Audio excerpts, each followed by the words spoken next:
I would say this is the biggest crowd I have ever presented to, so I thank you all for coming. Previously, the record was held by St. Lawrence's in Lawrenceville, but this one tops that one. When we talk about the path to silence, Japan's Christian century and beyond, the reason silence is in italics is because I'm talking about the book written by Japanese author Endo Shusaku. Have anybody ever read the book or seen the movie? Sorry. It's all right. And basically what happened with Japan in August 15th, 1549, 6 missionaries stepped ashore in Kagoshima, Japan, right here, right about there, hoping to spread the gospel. And over the next 65 years, the faith grew to over 300,000 converts, making it the jewel of missionary efforts in the East. But in 1614, the missionaries were told to leave Japan. And over the next 30 years, the religion was driven underground under penalty of death. And that is what you see in the movie Silence. So basically, how did we go from a place that was amazing and drawing everywhere to a place that was forbidden as the Garden of Eden? And so I'm going to start with a clip, a 20-second clip from the end of the movie Silence. Just watch with me, please. Christian. Non-Christian. As a physician in a great Dutch trading company, I traveled widely. Christian. But none of the wonders I have recounted in this journal has been so commented on as the curious matter Non-Christian. of the apostate priests. Christian. Does anybody have any idea what they're doing in this scene? Yes? Yeah, they're looking through the artifacts to identify who has brought in or who had Christian artifacts on them. They're looking for Christian artifacts. Ships would come into Japan, and because Christianity was forbidden, they were told to lock up, before they reached port, they were told to lock up everything Christian in a box, give the key to the captain, and you could open that box again when you leave. If your goods came into Japan with Christian emblems on them, they could be confiscated, your ship could be taken, and you could possibly be executed. It was that serious. And so these are 2 priests. In the characters, you have Gustavo Ferreira, is the real name of the Liam Neeson character, and the Rodriguez character, played by Andrew Garfield, was actually a guy named Giuseppe Chiara, and I will talk about them later. But what was ironic is one symbol in Japan did survive. Does anybody recognize this place? This is Himeji Castle. It is the most famous castle in all of Japan, one of the few that's considered original architecture. You ever seen the movie, the James Bond film, You Only Live Twice? That's the castle they used for the film. If you saw the original Shogun in 1980, they were calling it Osaka Castle in the show, but it's actually Himeji Castle. Now, Japanese castles have under their eaves talisman to protect from fire, floods, typhoons, earthquakes. But for some reason, Himeji Castle had a cross, and it was allowed to exist in a time when everything else was being persecuted. And so as we talk about this, just think about how this may have happened, and I'll try to give you an answer at the end. But we need to go first at the beginning. The missionaries got there in 1549. The location of Japan had only been discovered in 1543, 6 years prior. 3 Portuguese sailors on a Chinese junk the boat got damaged at sea. They put into a place called Tanegashima, which is right down here below Kyushu. Now, Japan, when we think of Japan today, we think of the 4 main islands: Kyushu, Shikoku, Honshu, Hokkaido, and then also Okinawa, which on the map would actually be over here. Now, in this time period, Hokkaido is mostly another country, with the exception of about this much in Japan. But the rest of them are very much, not Okinawa, but the rest of this is very much a part of the Japanese country at the time. Now, Japan did not have a writing system until the late 4th century or so. So we don't know a lot about what's happening 2,000 years ago, but we do have artifacts. And what we do know is that Japan was operating roughly in this yellow square. They had relations with China, going back to the time the apostles are spreading the gospel.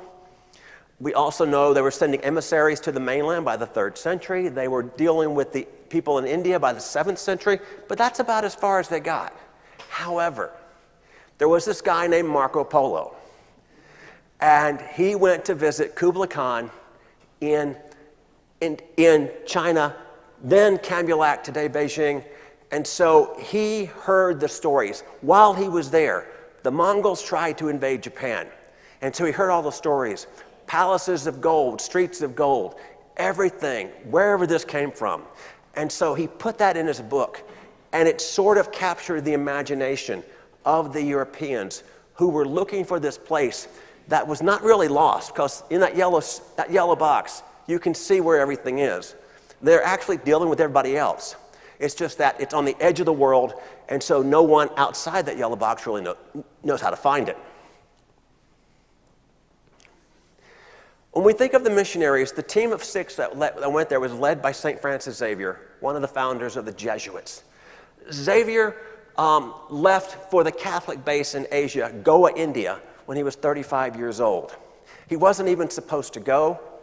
There was another member of the Jesuits who was supposed to go on a missionary work instead, but that member became ill. And in those days, you couldn't wait if somebody became ill. These are some of the journeys of St. Francis Xavier. You see, he left Lisbon on April 7th, 1541. And when I say he left that time, you only had a window. The world at this time has been split into 2 places. There were treaties, a couple of treaties that sort of divided the world between Spain and Portugal. Portugal got to go through Asia. Spain got to go to the Americas with the exception of Brazil. And so basically everything going to Asia was controlled out of Lisbon. And so you had to leave late March, early April to make the journey. That was a limited window. You'd sail around the coast of Africa, come up between Madagascar and the continent. If you were fortunate, you would catch the monsoon winds across the ocean, and you'd be in Goa, India by late September or mid-October. Xavier was not fortunate. He ended up wintering in what is today Mozambique, and then went over the following year. But once he was there, he started preaching first to the churches that Thomas created, and then branching out, going down southern part of India, Ceylon, Sri Lanka, going out into the Spice Isles, also Malacca. And it was in Malacca, in late 1547, he met a Japanese samurai named Yajiro. Now Yajiro he was from Kagoshima, which is right down here, and he'd been implicated in a murder. And he heard from the Portuguese traders who were trading in here about this man named Xavier, who offered some form of forgiveness. And so he said, I have to find Francis Xavier. He sailed around, went here, went there, and picked up a little bit of Portuguese in the process, took 2 companions with him, they were searching. And then late 1547, he finally found Xavier. If the anecdote is to be believed, he was so overjoyed, he rushed up to him immediately, not realizing Xavier was officiating a wedding at the time. But after the wedding, he told what he wanted in as best he could. Xavier was so moved, he took the 3 Japanese back to Goa, India, started teaching them the faith, and also teaching them better Portuguese to help them communicate. They were baptized Pentecost 1548, and then April of 1549, they went to Japan. They ended up sailing around once they got to Japan, they ended up sailing around about 3 weeks before they finally found a place that would let them come ashore. And that actually turned out to be Kagoshima, which was, as I said, Yajiro's hometown. So they got permission from the local daimyo, or warlord, to build a mission. Why? Because this was all new to the Japanese as well. These Europeans brought new goods, and they brought a lot of money. So the warlords that were in this area, they all wanted to become the place of trade. And so the daimyo offered, yes, you can build a mission. Xavier was amazed by the people he met, but really perplexed by the culture. One of the things, he once said Japanese language is so hard. He said, the Japanese language was invented by the devil to prevent us from bringing the gospel to the heathens. But at the same time, heathens, I don't like the sound of it, at the same time, he thought the Japanese were the most amazing people he had ever met. He discovered that there was an emperor in Kyoto, up around here. And so he said, I've got to go to the emperor, see if I can get permission to preach throughout the country. Went up there, did not get to meet the emperor, also did not get to meet the shogun, who was the ruling military general, and realized, though, that they had no power. So he decided to come back and go back down, and on the way, he had something of an epiphany. Xavier was a very educated man, like most of the Jesuits. He knew surveying, he knew geography, he knew astronomy. And so one of the things he started doing was he would start teaching the scientific topics that he knew. And once he taught those topics, he realized people were more willing to listen to what he had to say about his faith. So he created areas down here where he had much more success with gaining conversions. And then he went over here in Funai. You see the guy at the bottom, Otomo Yoshishige, was the daimyo, the warlord of that area. It was just 1551. He would become a Christian in the 1580s, but he was so moved by Xavier, he gave him land for hospitals, schools, churches, free reign throughout his area. And when persecutions would start later, they also gave them a bit of help to keep them safe.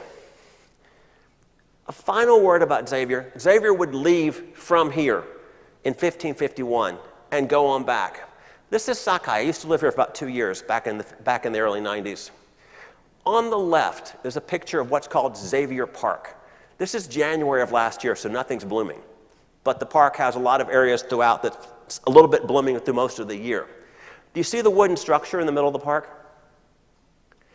You see the placard, the monument in the middle. Francis Xavier was here. He stayed at a rich man's house. We don't know where it is, but it's within a stone's throw distance. That wooden structure kind of separates the park.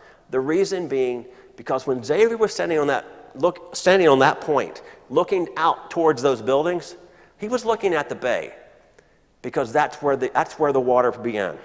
And so you see how much it's been built up. Lastly, on the right, that's a statue in Malacca.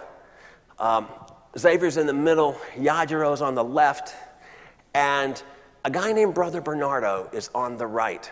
Brother Bernardo met Xavier when he first arrived here. He was a teenager, and he became Xavier's shadow. He went everywhere, followed him to Kyoto, followed him back. And when Xavier left in 1551, he said, I want to go back with you. So they went back to Goa with the idea of going to Europe and becoming a priest. Studying there, come back to Japan, spread the faith. He did make it all the way to Europe, and in one a rather moving type, he was the first visitor of Japanese to Europe. But I say visitor in quotes for a reason. One of the really bad things about this time period is slavery. And so they were already importing Japanese slaves into this area, primarily for use in the sex trade. So when Bernardo gets off the ship, they've already seen Japanese people. It's not so brand new, but they've already seen them. But he would eventually die in Europe and never made it back. After Xavier left, there tended to be initial struggles. Cosmo de Torres, one of the people who came with Xavier, took over. An amazing man. He ran the mission for 19 years. He loved kids, ministered to the sick, and at the end of his life, he had trouble standing up straight. So he had braces built to basically hold on to while he's trying to celebrate Mass. So, amazing man. One of the early challenges was that people thought Christianity was another sect of Buddhism. Why? Well, as I said earlier, the headquarters of Portuguese efforts in Asia was Goa, India. The Japanese, Buddha was from India, at least in that time period, Buddha was seen as being from India. So they said, this is just another sect of Buddhism. But also, Yajiro had tried translating some things, and they weren't exactly clear. He tried translating the Gospel of Matthew, for example. And I wish a copy existed, but it doesn't. He would use Buddhist terms for Buddhist concepts for Christian deities, and it did not work. He used to call it Dainichi for God. Dainichi is an actual Buddhist deity. And so what they would end up doing is they would take terms from Latin and give them a Japanese accent. So the term for God, Deus, would be said in Japanese, Deusu. And this is how they began to spread the faith. And this is how the Buddhists began to realize this is something totally different. In going around, they began to try to spread the faith, out, particularly throughout Kyushu. You see the arrows, Kagoshima, Hirado, Funai. Those were places they all wanted to go because they figure they can spread the wealth around. This will help them spread the faith. But the Portuguese merchants wanted a single port. So they tried they wanted Hirado. They tried in the green area, which is Yokosuka. Competing cities burned Yokosuka to the ground. The next year they tried in the red one, Fukude. Japanese ships attacked Portuguese ships in the Fukude Bay, becoming the first Euro-Japan naval battle. Eventually, they settled on this tiny fishing village of about 200 plus people, a haven for pirates, but with great deep water ports, Nagasaki.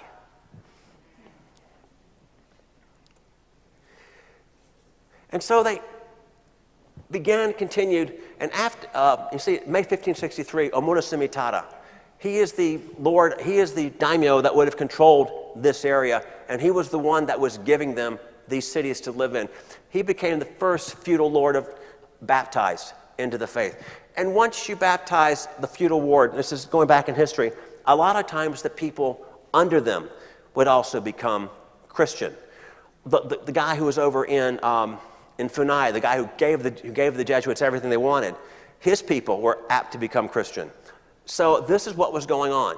Now, Cosmo de Torres died in 1570, and so the mission was taken over by a guy named Francisco Cabral. And converts grew in Cabral's 10 years, but it was seen as stagnating. Why? One of the challenges with this is that Cabral was very Eurocentric. He wanted Japan to adopt all these European customs, and it was not working. Father Louis Froy, another amazing individual, who was the interpreter for the mission, gifted in languages, in 1578, he noted that we've got up to almost 100,000 people in the numbers they were capturing below the warlords and everything. And he says, we've only got 21 priests, 30 brethren, and only 7 of the 30 brethren are even Japanese. This is no way to spread a faith. And he wasn't the only one that came out. There was a guy named Alessandro Valignano.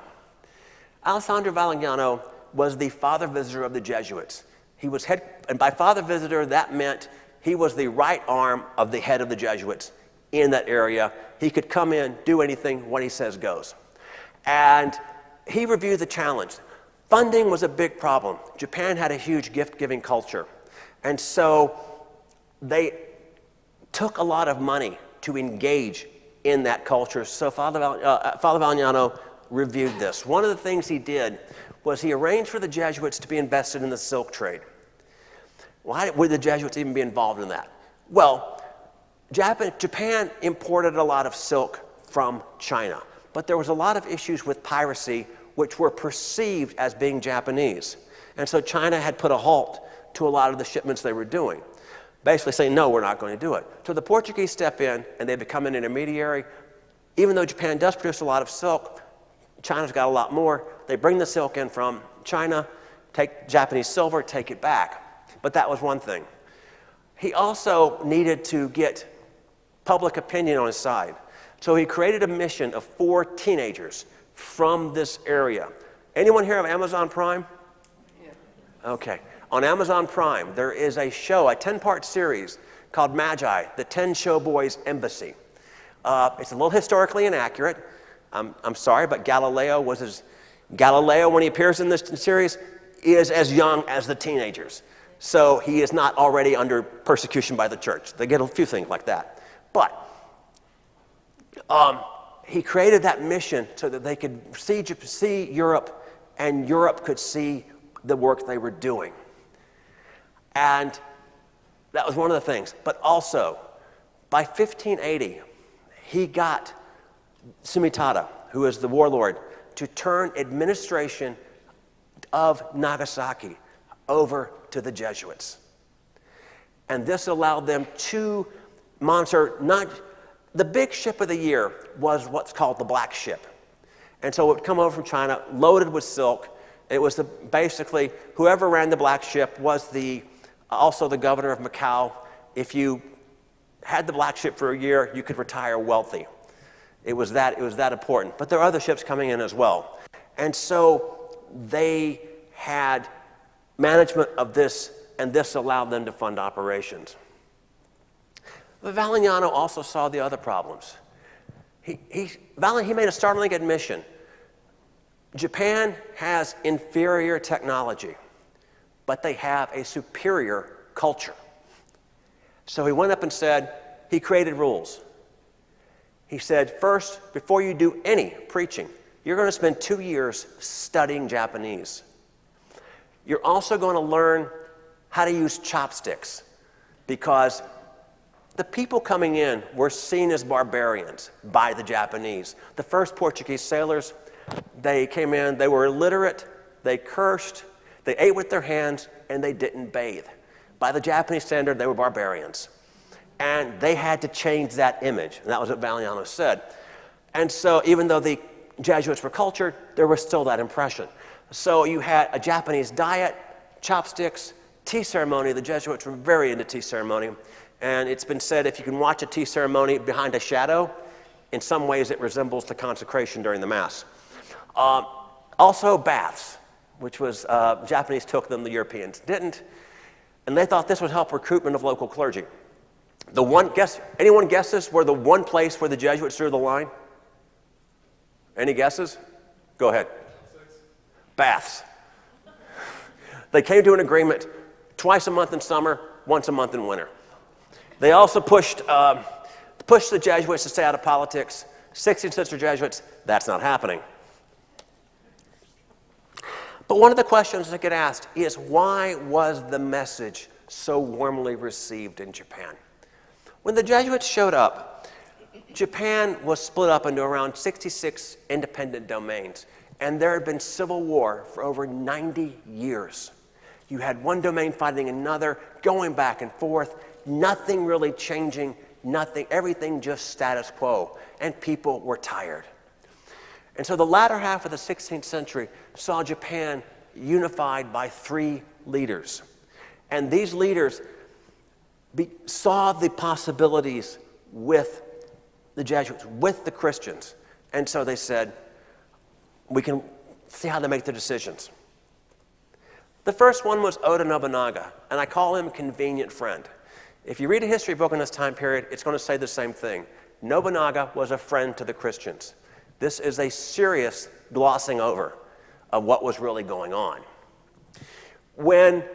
As the faith was spreading and Christian warlords were starting to spread through the country, Nobunaga's advisors says, I want to talk to you about the Christians. And Nobunaga still thought like someone who thought Christianity was a part of Buddhism. In Nobunaga's rise, he was bloody. He took out other warlords with prejudice, and there were a number of areas within Japan that were militant sects of Buddhism that were heavily fortified, and everything, his brutality, surprised even his own generals.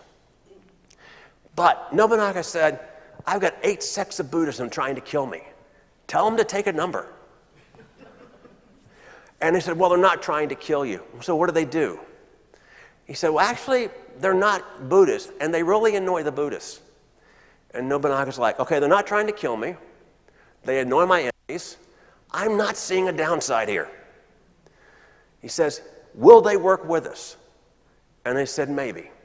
What do they want? They want to build churches and worship their God. And Nobunaga's like, I can live with that.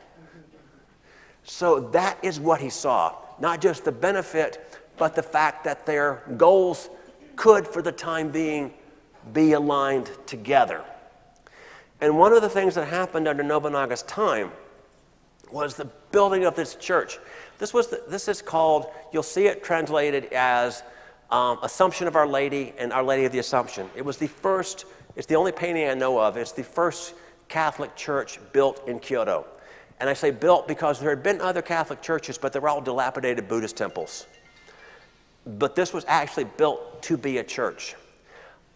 They called it, like I said, Our Lady of the Assumption or Assumption of Our Lady, but the local Japanese called it Nanbanji, the Temple of the Southern Barbarians. The reason was when Europeans approached Japan, they always came up from this direction. And so you had the barbarian, they're coming from the south, and that was the name that stuck with them. When Nobunaga came to power in 1551, the same year Francis Xavier left. When his father died, and he was very young, not well thought of, his nickname was the Fool of Owari, because he was living in Owari province. And so when he took over, he controlled half of Owari, and he began his move to try to unify Japan. By the time Nobunaga was assassinated in 1582, he controlled over half of Japan. And you see that bottom lilac area right here? That actually, one of his generals was a guy named Toyotomi Hideyoshi. And when Nobunaga was assassinated, and by assassinated, he was surrounded by a rival general, the soldiers of a rival general, and he took his own life, and his own men hid the body. So Hideyoshi got word that Nobunaga had been killed. He created a treaty with the Mori clan down here and went back, forced marched his army 4 days to get back to Kyoto, took on the traitor. The traitor was dead within 2 weeks, and the generals would vie for competition. Hideyoshi would win out. And so Hideyoshi, after 2 years, sort of came into Nobunaga's spot. And at this point, people are tired. They've seen what Nobunaga does, and so for the most part, they were willing to accept Hideyoshi as coming into the ruler. But there were 3 areas left that did not want him. The one at the top is the Hojo clan.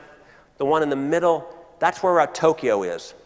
The one in the middle is the Chosakabe, and they'll come up, we'll mention them again later. And they're right about here. And then the last one are the Shimazu. The Shimazu are very anti-Christian. Why? Because when the mission was built, they were expecting more trade and they didn't get it. And so the Shimazu began persecuting Yajiro's mission a long time ago. And they have been anti-Christian ever since. And this will basically play into history.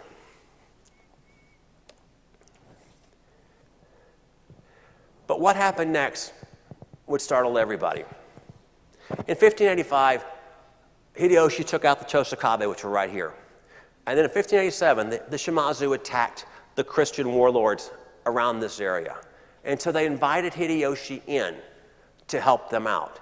He came in with overwhelming force, quickly defeated them.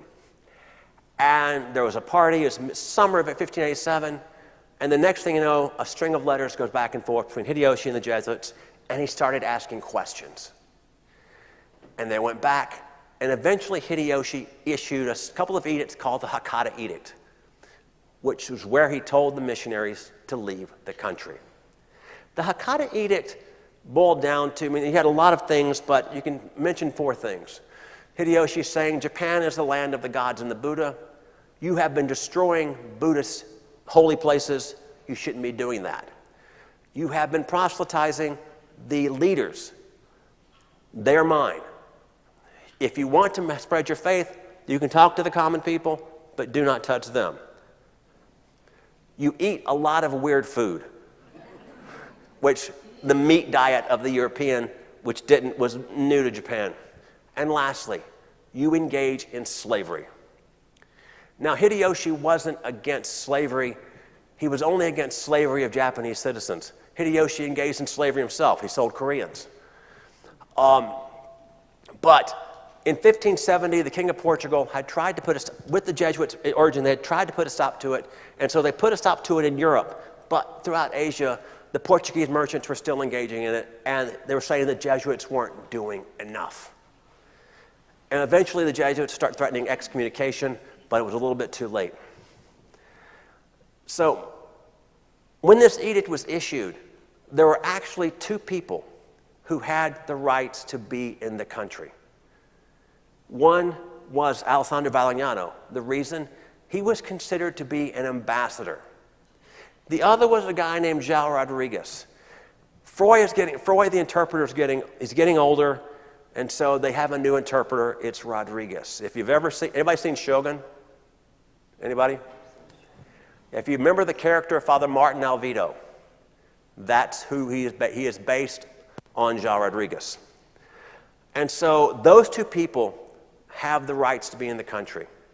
And everyone else is supposed to leave. Did they leave? No. It was summer. They said, we can't leave until October, November. That's when the winds come back and we can go sail to Macau. And so they kind of talked themselves out of it. At the same time, they were wondering what happened. There's a couple of thoughts that go on to why Hideyoshi really did this. When he was celebrated in 1580, when he celebrated, and when the Jesuit Portuguese were saying congratulations, they sailed in on this really sleek mini warship called a Fausta. And Hideyoshi was so taken with it that the Christian warlords were telling the Jesuits, give him the ship. And they kept saying it over and over. And the new leader in this time was a guy named Gaspar Villela. And he said, no, I've got Hideyoshi down. I'm handling this. Just relax. I've got this taken care of. And so they're thinking possibly he wanted the ship and got upset with them. But a bigger thing, though, as I mentioned earlier, there were a number of militant Buddhist sects that were ensconced, and it was bloody in removing them. When Hideyoshi walked into Nagasaki, he saw what the Catholic Church had done in making itself a part of Nagasaki. And it's possible that in looking at this, he was seeing the same thing. The way the Buddhists had done throughout the country, this new faith was doing here. And so he was trying to nip it, and he was trying to basically handle it before it became too big of a problem. But no one really knows why. There are other things happening as well. For the longest time, Japan has been handled under what was the Diocese of Macau. And as long as they were part of the Diocese of Macau, the Jesuits had free reign in Japan. The other orders, the Mendicant orders, wanted to get in the country, but they were prohibited by church law. But in 1586, Pope Sixtus V authorized Spain's Franciscan visitor in the Philippines to visit Japan. Why? Because he made Japan its own diocese. Now, they would actually get the orders would actually get approval in 1600, but this was an opening for the Franciscans to go into Japan because they saw what was happening and they wanted to go in there as well and spread the faith. The first friars arrived in 1593. They came in calling themselves ambassadors. And that way, church people aren't prohibited, but we are officially ambassadors. And they founded a church in Miyako, which is the old name for Kyoto, in 1594. You see it, a picture of it, the only one I can find. It was called Our Lady of the Angels. The two buildings on the sides are men and women's hospitals named after Mary's parents.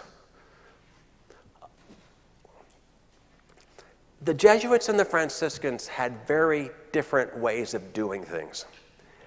The Franciscans thought the Jesuits were timid, basically just too Japanese. The Franciscans were also critical of the Jesuit trading practices. The investment in silk was a violation of canon law, and the Franciscans were adamant about this. The Jesuits were upset about the Franciscans' lack of discretion.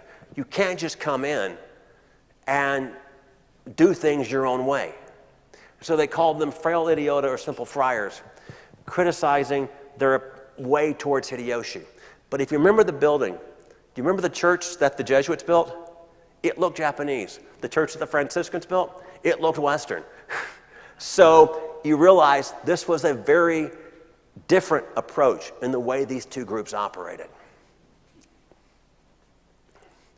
Things would come to a head in what's called the San Felipe incident. The San Felipe was one of 3 ships that sailed between the Philippines and Acapulco.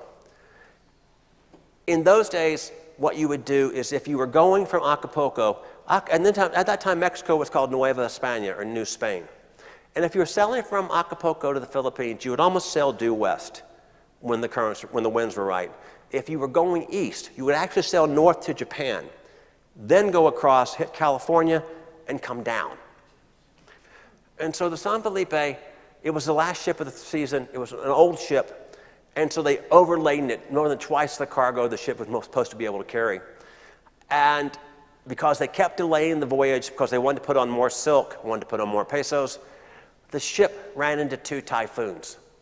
And so it ended up being destroyed right here. I mean, basically shipwrecked right here. They tried to fix things, and they could have gone down here, which would have been a little friendlier area, but because there's more Catholic control in this area. But they said, no, we can do this. And so they shipwrecked the boat there. In this time period, this is in the 1590s. And at this point, Japan is essentially unified. And Hideyoshi is trying to look elsewhere. One of the things he did was invade Korea. And this was a very costly war for him. In addition, there was a massive earthquake in Kyoto in 1595. The treasury was empty. They needed money. This boat showed up with silk and silver for the taking, and they took it. One of Hideyoshi had a council of 5, and one of them came down to oversee the taking of the cargo, said, yeah, I'm going to take it, but you can file a complaint, and if they agree, we'll give it back to you. But they got into a spitting match between him and there's more that went on than what I'm about to say, but this is what everybody points to. The official looked at the pilot for the San Felipe and said, so how does Spain get so big anyway? And the guy responded, we send in the priest first. This did not go over well because this idea that the faith was a 5th column to invasion, a prelude to invasion, was something that was on the minds of many. And this guy had just said that out loud. Even if he was just being snarky, he had said it out loud. Hideyoshi was angry. Eventually what would happen is that they would send soldiers to surround the Jesuit and Franciscan locations in Kyoto and Osaka.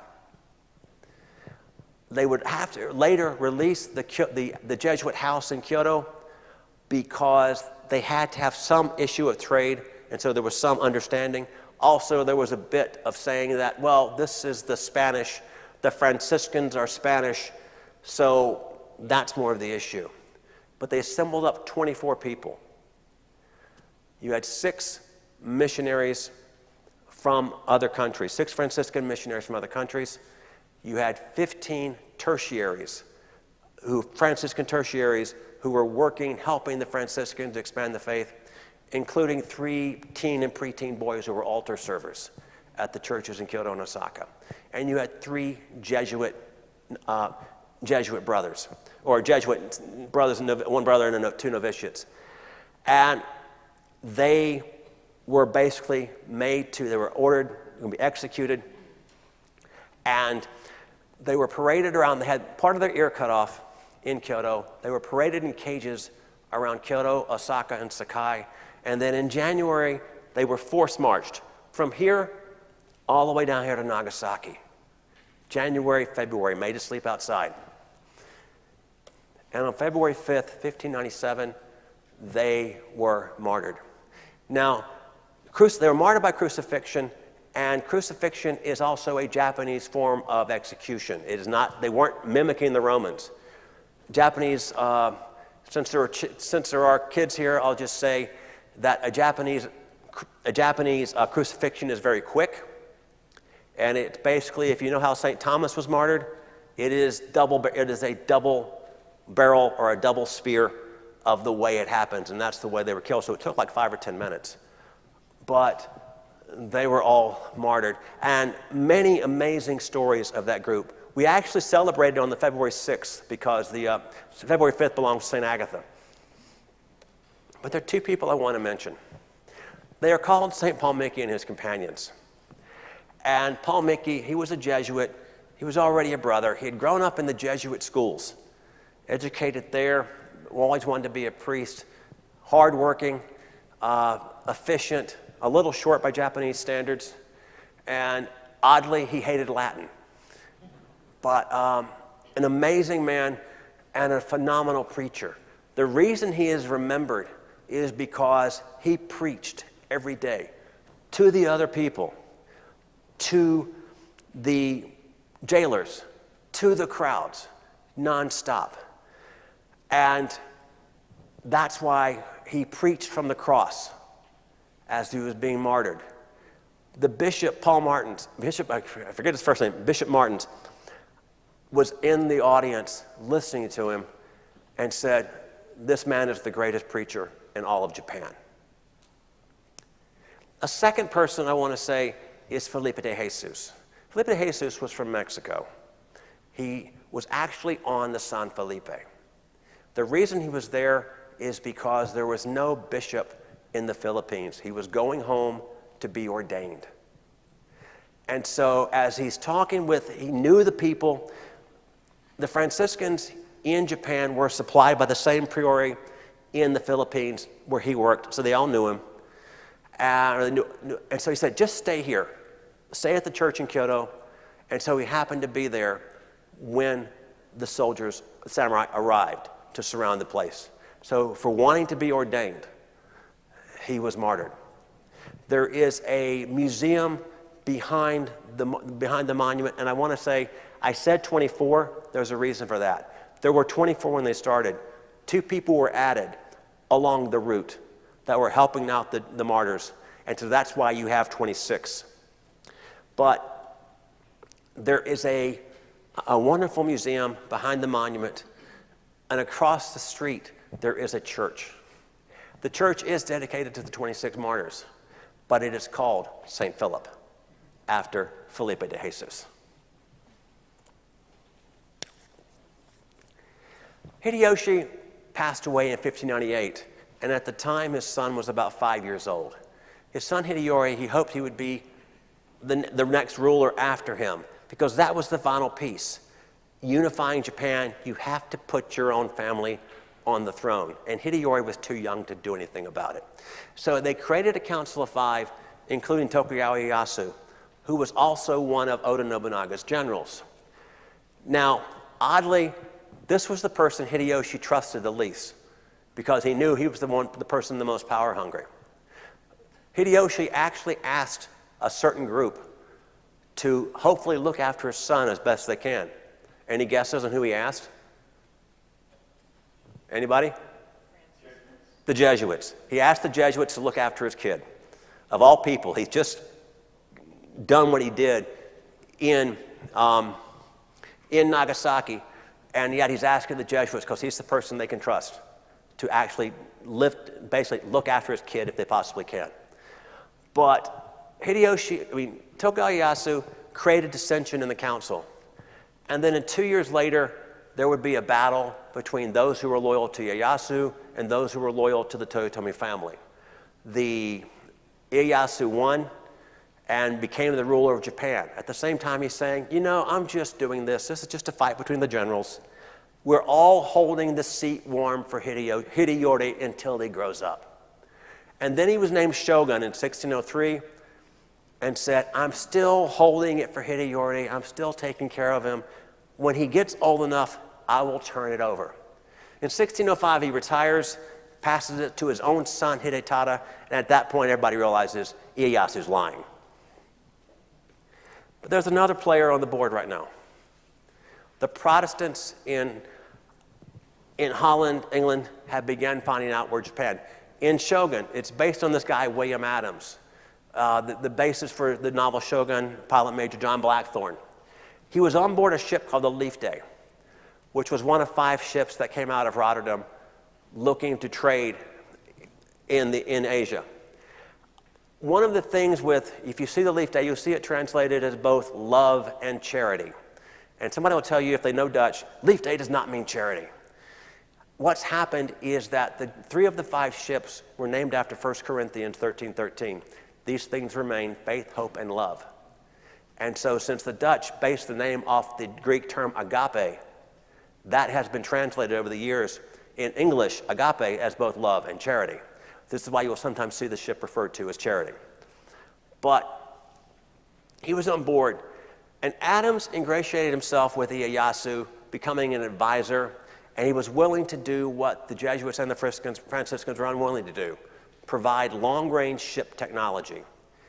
This was something that they thought he could get a win, something he could basically get an in over his competitors. And they were also saying, the Dutch and the English, that Spanish and the Portuguese, Catholics all have allegiance to Rome. And this was a concern for the Japanese. And said, we won't do it. Since I have mentioned William Adams, I can't be negligent. This is Hosokawa Gracia, the most famous Christian female in Japanese history. If you have seen Shogun, she is the inspiration for Lady Todomariko. She, like the show, she is really the daughter of the general who turned traitor and murdered Oda Nobunaga. She lived in Osaka, and she was not a Christian, but in 1580, she had many friends who were. And in 1587, when Hideyoshi issued the edict, she became a Christian to spite Hideyoshi and to support her friends. And as far as we know, very devoted to the faith. In 1600, as the Ieyasu and the Toyotomi Loyalists are battling, they tried to make her a prisoner. There's a story about that, and the house caught on fire and she died. This drove her family into Ieyasu's side because the Toyotomi Loyalists had the ones who had done it. That is from her grave in Osaka. She actually has 2. One in Osaka by herself. Well, she has one in Osaka, and then her ashes are also in Kyoto next to her husband. The larger monument is hers. The 5 smaller monuments next to her are the 5 servants who died protecting her. But it's really a moving. Things continue to get dicey, or just problematic. I mentioned earlier about the Black Ship.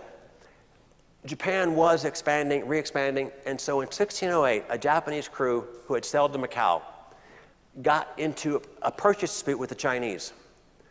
And there was a fight, and Captain Major Andre Pessoa, who was both the governor of Macau and, of course, the captain of the Black Ship, put it down, killing up to possibly 50 Japanese. When Pessoa reached Nagasaki in the summer of 1609, on the Madre de Dios, the Japanese who had been there were also coming back, and they were telling the competing story of what was going on. And so this got to Tokugawa, it got to Ieyasu, and they demanded he surrender for questioning, saying if you don't do it, all the Portuguese in Nagasaki will be killed. They refused. In January of 1610, ships began attacking the Madre de Dios.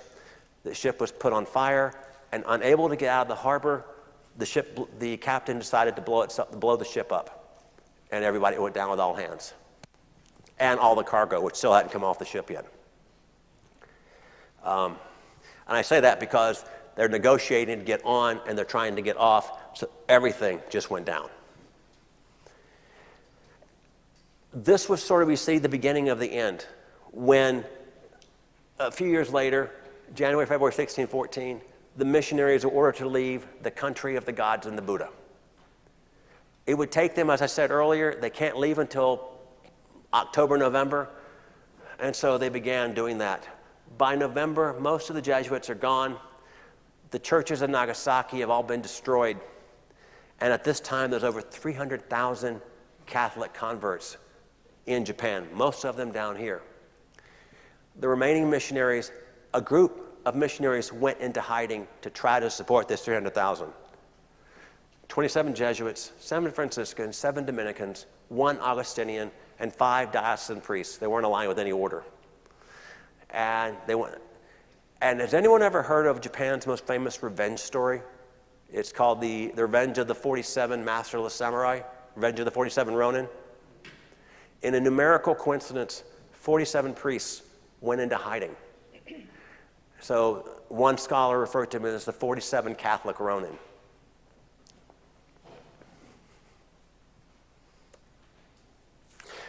A lot of people were exiled, and one of the persons who was exiled was a guy named Takayama Ukon. Takayama Ukon was not the largest, his domain was not the largest of the Christian samurai, but he is the most famous of the Christian samurai for his faith. He faced all 3 of Japan's unifiers and told them no. Basically, he had his castle. There was an incident where he had his castle surrounded in the 1570s, and Nobunaga sent his soldiers. He said, I'll let you build a church if you turn it over. And he said, but if he did turn it over, he had family members who would be killed.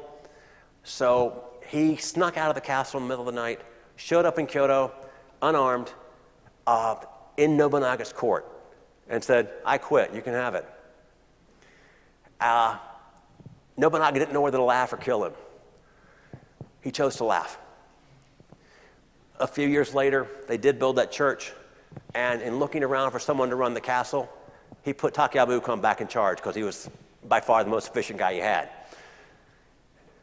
In 1587, when Toyotomi Hideyoshi told the missionaries to leave, he looked at Ukon, who had been promoted and had a much larger domain now. He said, either give up your faith or give up your domain. He looked at Hideyoshi and said, you can have it. And he gave up the domain again. And then in 1614, because he was so capable and because there was some concern with he could lead a revolt, the Tokugawa said, if you give up your faith, you can stay. He said, you can have it. And he left. There were assassins that went after him. They didn't catch him. He did eventually. They knew by putting him on a boat and sending him to the Philippines, they were going to kill him. At that time, his advanced age, first ocean voyage, he wasn't going to survive. And he died within roughly 45 days after reaching the Philippines. His feast day is February 3rd. He is Blessed Takayama Ukon. He is the only Japanese saint. He's the only Japanese martyr that is recognized alone. Every other martyr in Japanese history is recognized as part of a group. But for his faith in what he did. There were continued persecutions. October 1619, 52 Christians were burned on a dry riverbed in Kyoto, the Kamo River. Because it was wet, the wood was wet, it took a long time to actually execute them. And they began singing the Te Deum Laudamus. People started trying to join them, and those who were watching. And the government is understanding, they were beginning to understand this already, but they're seeing it even more. As Tertullian said, the blood of the martyrs is the seed of the church. And so the Japanese wanted apostasy. By 1622, Catholicism was outlawed, but trade continued with the Portuguese. Missionaries, though, were being hunted, and there were various martyrdoms throughout the 1620s. I point to these 2 guys, Carlos Spinola and Jerome de Angelis. These guys went through about 6 or 7 shipwrecks. They were on of the boats. They're all on the same boat but one. I think I'm not sure which one had one extra shipboat ride, but all of them had problems. They all had to put in repairs, possibly could have died. They all made it to Japan. When they got there, Spinola went south, De Angelis went north, becoming the first European to ever get up to this area in Hokkaido. The way they caught De Angelis was they started killing his followers, and he had to turn himself in. And he was martyred in 1623. In furthering apostasy, in late 1620, 1629 or 1628, there is the fumie. Fumie is a combination of 2 words. It means the Japanese verb fumu, to step on, and then image. They were required to step on an image of Christ or Mary to prove they weren't Christian. And then they introduced the pit. If you've ever seen Silence, you've seen them hung upside down. What they're doing, they're being hung in a pit that is filled with excrement. They have had their foreheads cut because the stench is so bad, it's the only way they are able to breathe, and it prolongs the torture. And they had one arm, you see them yelling in the movie. They actually have one arm free, and they're signaling that they want to apostatize. But the picture on the right is a guy named Julian Nakahura. If you do a search online for the pit, you're going to find a picture of Julian Nakahura. He's the example that gets put. Julian Nakahura was one of the 4 teenagers who went to Europe in the 1580s and died a martyr. The faith was driven underground. 1635, Iemitsu, who was the grandson of Tokugawa Ieyasu, issued the closed country edict. Any Westerners teaching the faith were subject to imprisonment. Japanese couldn't leave the country, and if they did and came back, they were executed. All Portuguese ships were inspected for priests, and there were sizable rewards for finding those remaining missionaries that were still out there. One of the most heartbreaking episodes is the Shimabara Rebellion. Shimabara is down in this area right here, and the local warlord in that area had put a heavy tax on what was a mostly Catholic population. And it wasn't that they weren't trying to drive, they saw the tax as a way of driving it out. There was some understanding that, yes, we have a lot of people with the faith, and we can't kill them all. The reason being it'll hurt the tax base. But they can clamp it down to make them give it up. And so he enacted a heavy tax on the Catholic population to build a castle. In the 1630s, there was a huge drought, and the warlord's son is taken over by this point, continuing the tax. The population rebelled in December of 1637. And then April of 1638, Hara Castle, they hold up. The rebellion was quelled with 125,000 samurai and offshore bombardment by a Dutch ship. 37,000 Christians, including the teenage leader Amakusa Shido, were executed. When they got into Hara Castle, they found the bullets they'd been firing had been melted down and put in the shape of crosses.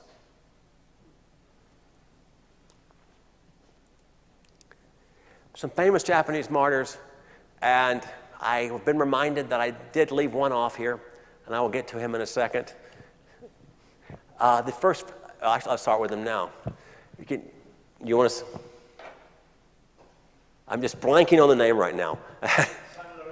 Thank you. He is the first Philippine martyr. San Lorenzo, the first Filipino martyr, was martyred in Japan. In fact, he was actually martyred on the same hill that Paul Mickey and his companions were, the same place.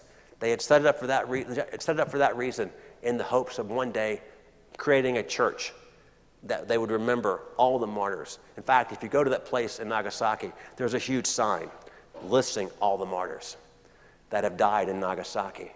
But a few people I want to mention. Blessed Thomas Jiho, he was an Augustinian friar, first Augustinian priest. He left Japan during the exile. So did Blessed Kasui Kaibe, who was a Jesuit exiled. They both studied. They both came back hoping to spread the faith, and were eventually captured and executed. And a woman who I just can't even imagine what she went through, St. Magdalene of Nagasaki. Her parents were martyred in 1620. She worked with the Augustinians who were in the country, serving as their interpreter, and she watched 4 Augustinians be martyred for the faith, one after the other, she was basically serving them, helping them stay alive. And so in 1634, she decided, I've had enough, openly declared her faith, and walked around, began preaching the gospel. They captured her soon shortly thereafter, and I've seen 2 options. They either tortured her for 13 straight days, either they tortured her and then put her in the pit, or they tortured her for 13 days in the pit. I'm not quite sure. I've seen competing stories. And then the body burned, ashes scattered. I can't even imagine what that woman went through. St. Magdalene, Nagasaki. And now we get to Gustavo Ferreira. Gustavo Ferreira is the Liam Neeson character in Silence. He arrived in 16... Do you remember the ship that blew itself up? He was on board. When the ship arrived, the Jesuits would come in those black ships, and he got off and went and studied Japanese for 2 years. The rule, and then started preaching. And he went into hiding in 1614. They say that the head of the Jesuit order apostatized. What happened was, after so many years, the Jesuits had a next man up mentality. Until Rome tells us otherwise, whoever the most senior person here, you're in charge. And so eventually, he's hiding for 19 years. There aren't many of them left. And he's the next man up. And so he becomes the head of the order and apostatized. He hung in the pit, recanted. But the thing about him was that Portuguese traders had seen him marched off. And they'd gone back to Macau and reported that he had died for the faith. And so he was celebrated in Macau for several years before they finally found out the truth. And so they began sending in groups to try to bring him back. The first group of 10, they were all killed. The second group had a guy named Father Giuseppe Chiara. And the Japanese by this time have honed their methods of apostasy, and Chiara apostatized. That is, like I said, the Andrew Garfield character. In the book, he's called Rodriguez.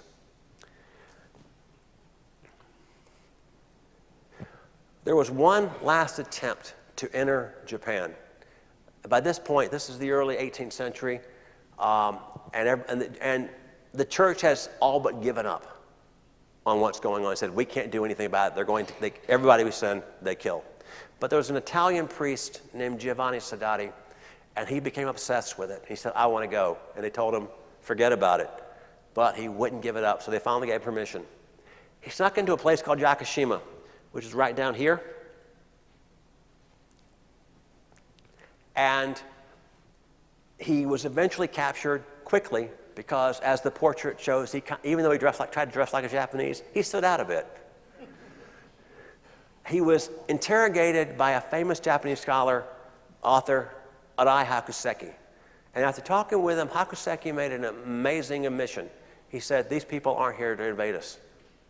They are not an advanced group. However, it seems that wherever they go, chaos follows. So Hakuseki made a request, let him go.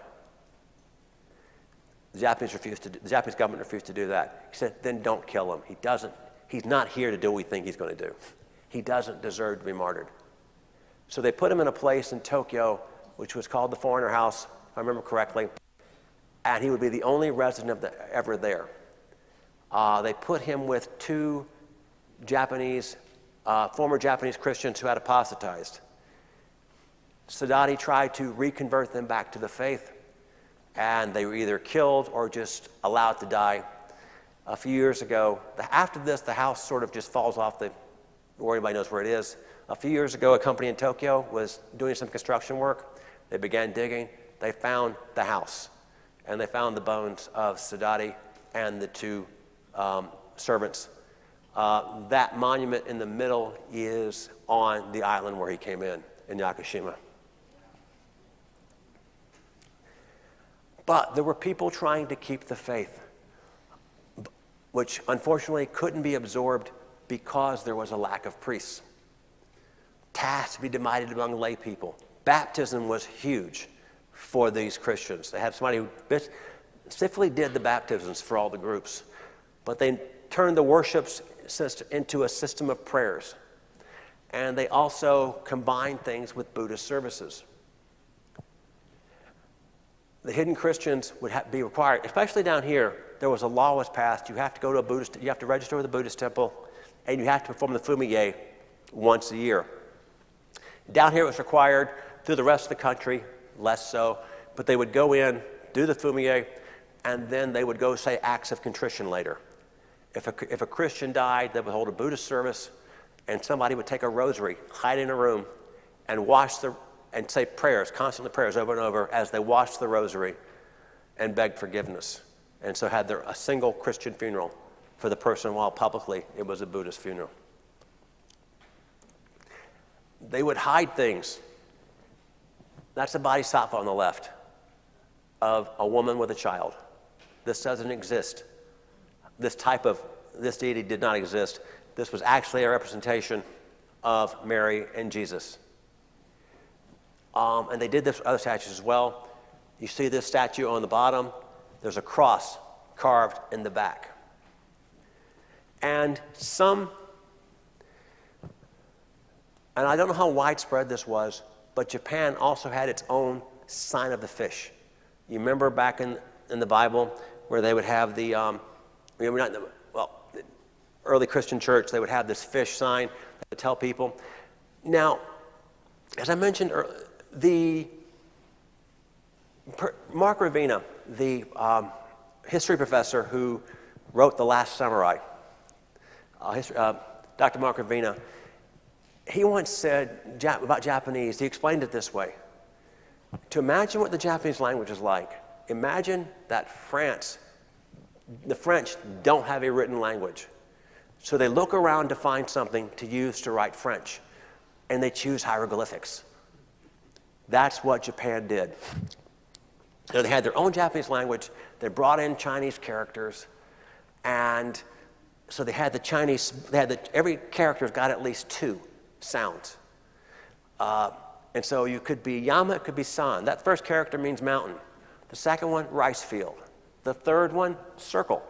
The fourth one is a roof. The first 3 characters are taught to first graders.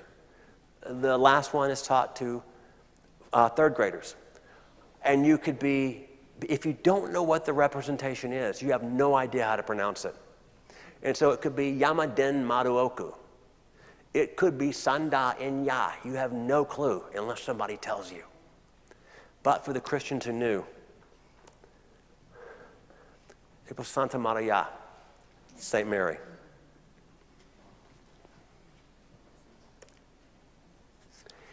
In 1831, the Paris Formation Society became entrusted with trying again to spread Catholicism to Japan and Korea. They went to Okinawa to study Japanese. In 1853, 4 U.S. ships under Commodore Matthew Perry steamed into Edo Harbor, demanding that Japan open trade with the West. 1858, Harris Treaty, and named after Townsend Harris, the first consul general, permitted Americans to practice but not proselytize. Other treaties followed based on the Harris Treaty, and by the end of the 1850s, there are several ports served by priests. In 1865, Ora Church was constructed in Nagasaki, becoming the first new Catholic church. A picture of it's on the left.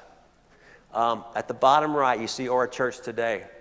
If you're walking up the hill, and everything in Nagasaki is up a hill, unfortunately, but if you're walking to the right, on the right there is a museum for St. Maximilian Kolbe, or Kolbe, I can never remember how to pronounce his name,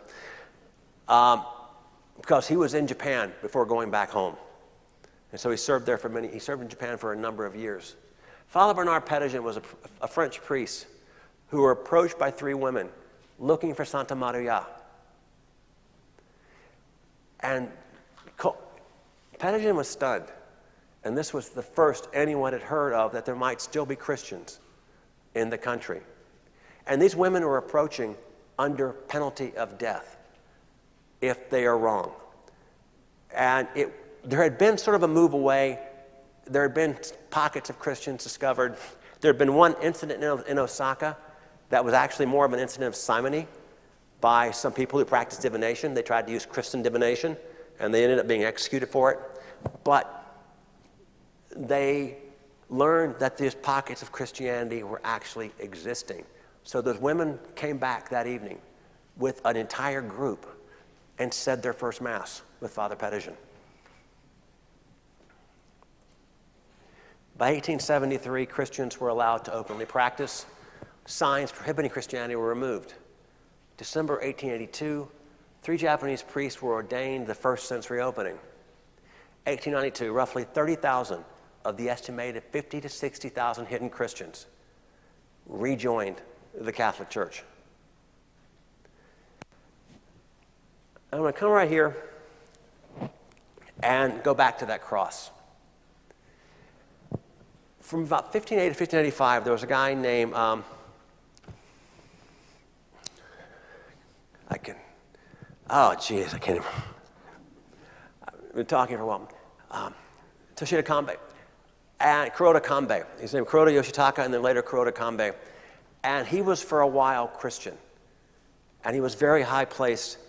But when Hideyoshi ordered the Christians out in 1587, he went back to being, he apostatized supposedly.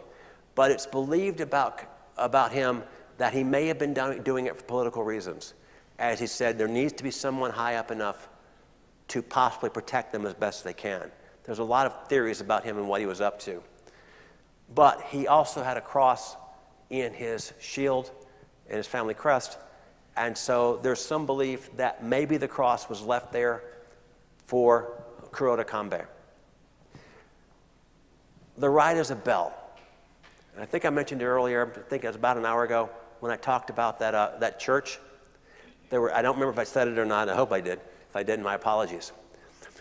But in that church in Kyoto, the Assumption of Our Lady, there was a bell that was shipped all the way from Portugal and put into the bell, cast in Portugal and placed in Japan. When the church was destroyed, the bell kept passing around. And it sort of disappeared after a while. And there's a sign up there. It is now at a place called Shunkoin Temple. Shunkoin is part of the Myoshinji complex, which is the largest Renzai Zen Buddhism complex in all of Japan. It's in Kyoto. Most of Myoshinji is open to the public, and only one place costs you to enter. But Shunkoin is one of the few private locations on that campus. And Shunkoin has the bell that once stood. They protected it somehow from the persecution. And there's a sign in front of Shunkoin, and it says, talks about the bell. It says, this is the bell that went with Nambanji. And one polite bit of fiction, they say literally Western European temple. As I said before, Nambanji means Temple of the Southern Barbarians. It was referring to Western Europeans, but that's what it actually means. But it also says, we got this bell in 1854. 1854 was the year after Perry showed up. So it's likely, Shunkoin was actually founded in the late 16th century, and though maybe not publicly admitted, it is likely they had it. And they would have to protect it one more time. In World War II, the Japanese government sent out a missive to all the temples. We want your bells.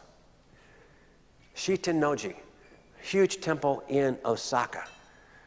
Oldest Buddhist temple in all of Japan, built in the late 6th century.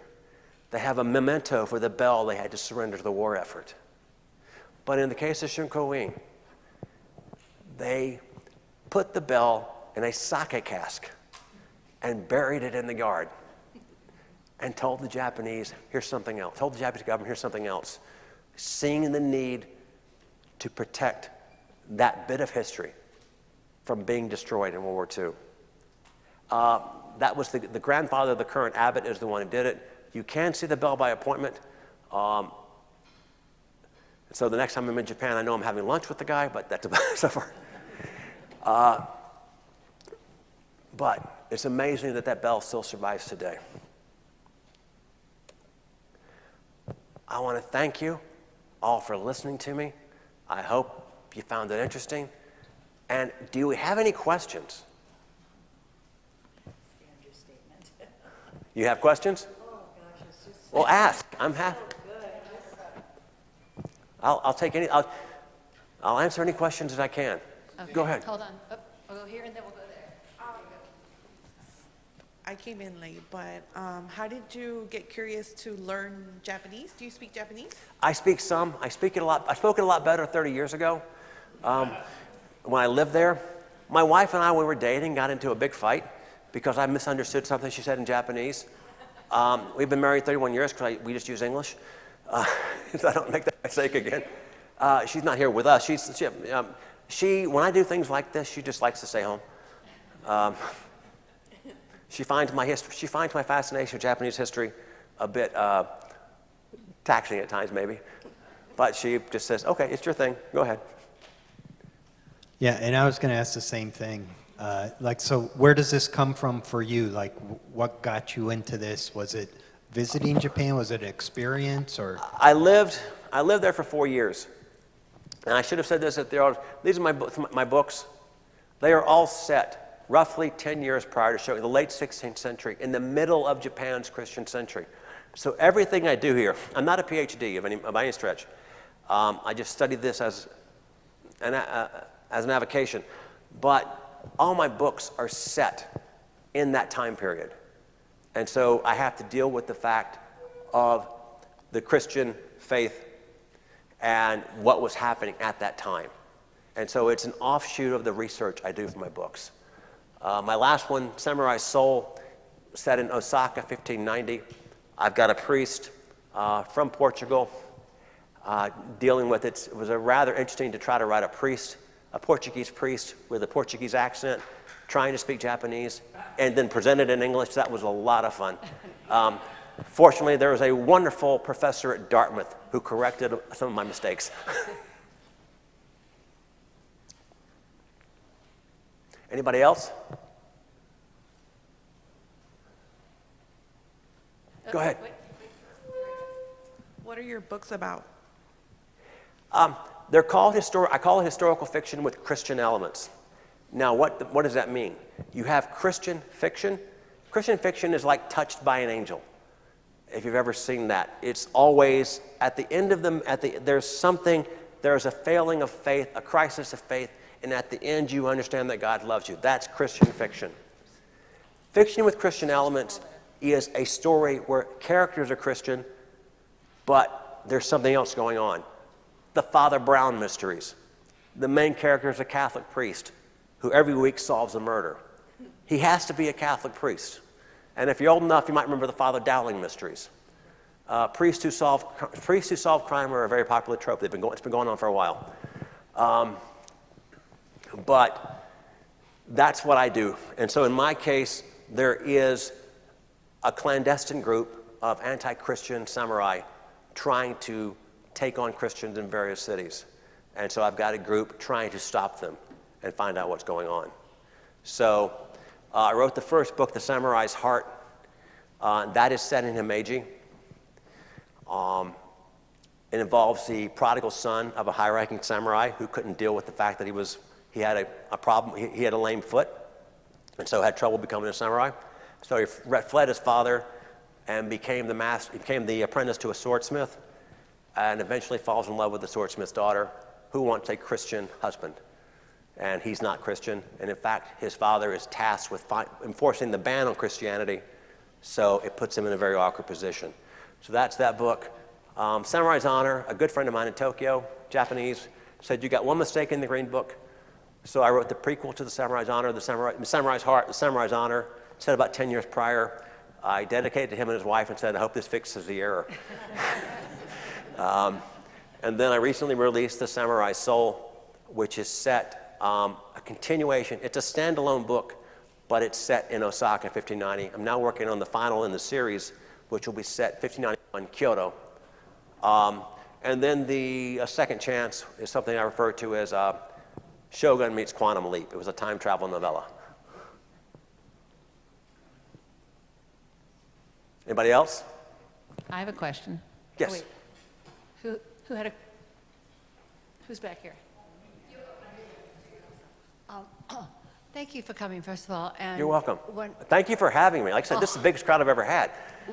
Well, I appreciate it. about 100 years ago when I was in grade school, we had some Franciscans, priests Yes. who had been expelled from Japan and China. And they would come in and tell us stories of how people had hidden different Christian things around the yards and Yes. around their home, and how it was dangerous for them to live there. So I really wanted to hear what you were talking about. But they also were telling me how strong the faith was with so many people. Did you find that when you were doing all this studying, that these people who had lived through the dangers of World War II or the stories was really strong, or was it just all coming back? This is- I don't quite understand how we're back to where we are. I mean, as far as World War II, the thing I remember most is there was a family I used to eat dinner with every Sunday. And my in-laws were not old enough to really know about World War II. They were born in 40, but that's too young to remember. But I remember this woman who was a grandmother of the family I ate with, and she was old enough to remember back in that time, and said the one thing that really got to her is how they were all afraid and couldn't say anything. They all thought at some point it comes into them that they know something's wrong, and they know this is wrong, but the government was going where it was going, and they couldn't do a thing about it for fear of being killed. As far as now, the Christians themselves, there is always pockets of Christianity. The author of Silence wrote another book called Sachiko, and it takes place in pre-war Japan. Father Maximilian Kolbe is in the book, and is one of the characters in the book, and it's how did you adjust having a Catholic faith in dealing with this ongoing war, which was of anything you ever taught.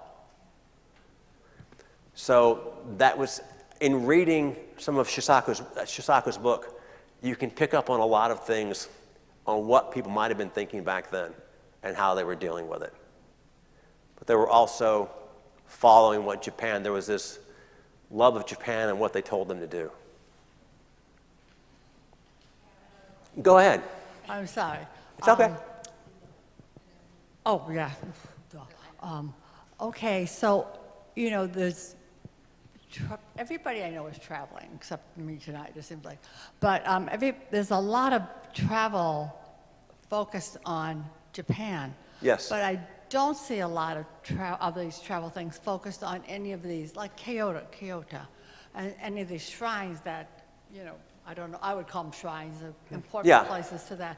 Is there a group that you know of that would do more Catholic type things, like they do in Europe, go to all these places? If you're going to go to Catholic visits, there are, I won't say tours, but you would go down to this area, Nagasaki, and the surrounding places. I've talked to my wife about actually going to Yakushima because there are a number of Catholic monuments. They're lesser so throughout the rest of the country. But in southern Japan, Hara Castle, you can still go to remember them. There's also one island, and I cannot remember the name of it, where they were essentially left alone. And the reason being their accent was so strong that the government determined that no one else could understand what they were saying. But if you want to do that, I was in Nagasaki for a day and a half, and I couldn't even begin to scratch the surface of what's in Nagasaki. You could spend a lot of time there, and that's where I would start if you wanted to do a faith trip of that type.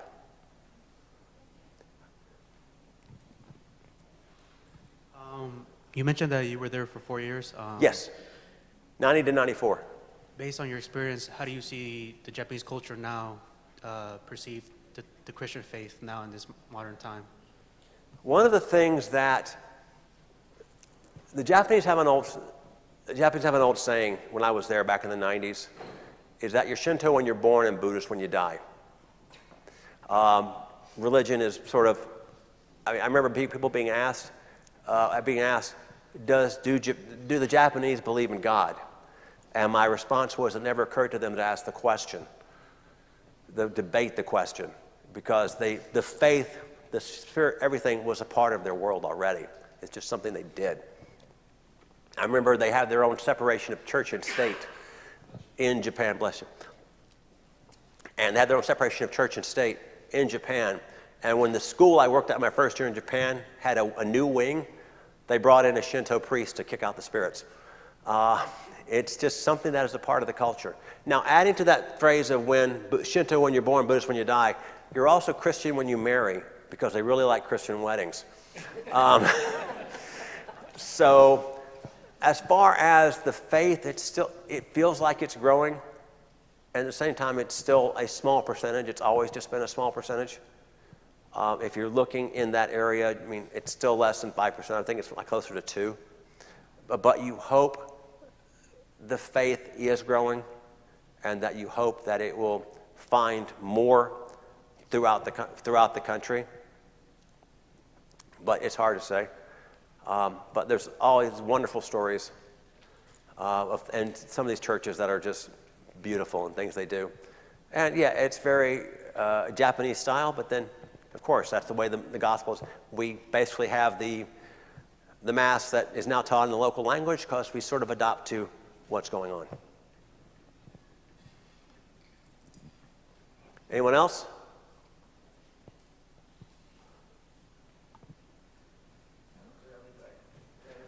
Thank you. Is that it? All right.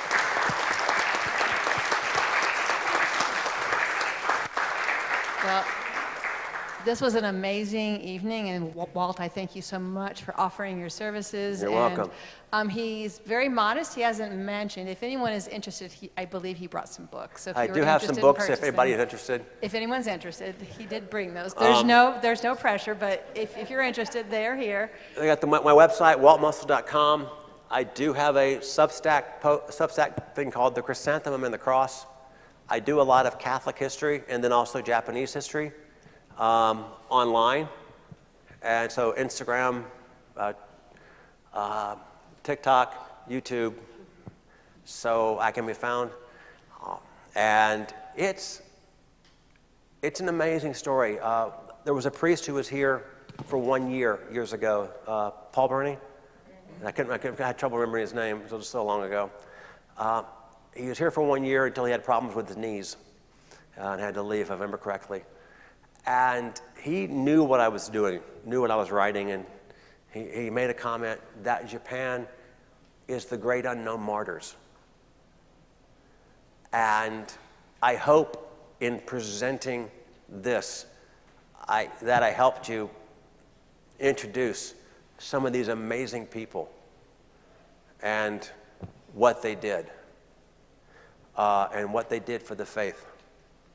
There are so many stories.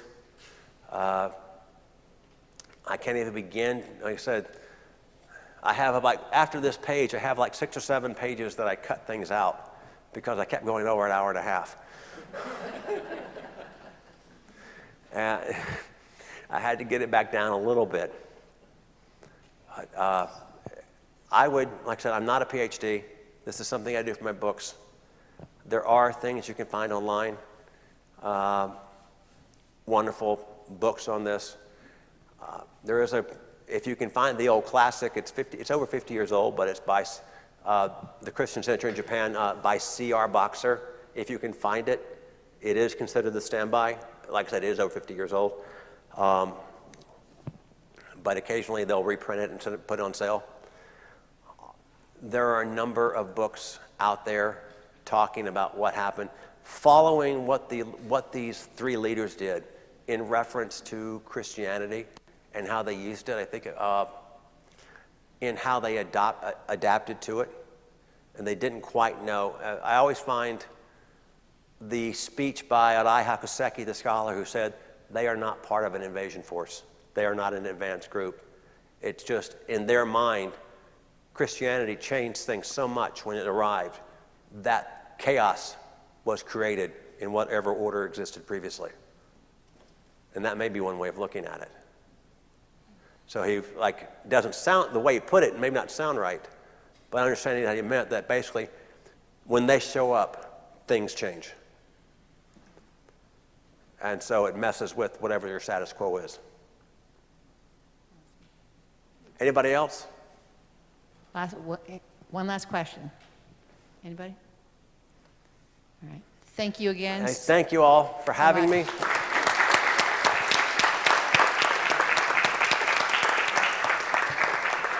And they have told me it is going to be up in about a month. It'll be up online. Hopefully. And I'll post it to my website. And you see, I can post it to my website as well. Once you put it up, there'll be people telling me how wrong I am. So just be ready for that.